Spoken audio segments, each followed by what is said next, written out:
Nel bilancio di fine 2025 dell'ULSS 4 Veneto Orientale il punto sull'avvio dei grandi cantieri della sanità pubblica. Prende forma il piano di riqualificazione dei 3 ospedali della ULSS 4 finanziato da PNRR e Regione Veneto con un investimento che supera i 61 milioni di euro nella sola prima fase.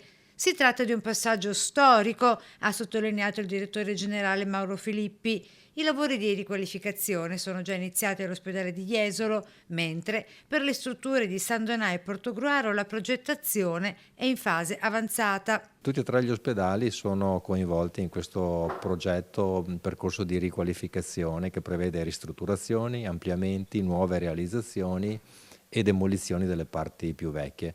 Questo ci consente di avere edifici dal punto di vista energetico più performanti, meno energivori diciamo, ma anche una miglior layout e quindi dal punto di vista organizzativo un impatto favorevole per il personale con percorsi più funzionali e ovviamente anche ambienti più accoglienti e confortevoli sia per i pazienti ma sia anche per i professionisti che ci lavorano.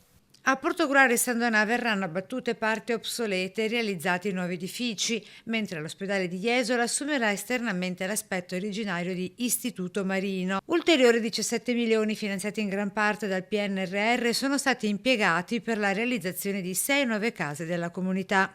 Altri 15 milioni sono stati destinati alla realizzazione della nuova centrale operativa territoriale, digitalizzazione ed innovazione informatica, l'implementazione del fascicolo sanitario elettronico e l'acquisto di grandi apparecchiature elettromedicali e non ultimo lo smaltimento delle liste d'attesa. Abbiamo provato in quest'anno a compensare parzialmente la carenza di medici di medicina generale che si sta facendo sentire, attivando degli ambulatori di assistenza primaria. Lo abbiamo fatto a San Michele al Tagliamento, per 4 mesi a Musile, a Ceggia e dalla prossima settimana lo faremo a Torre di Mosto.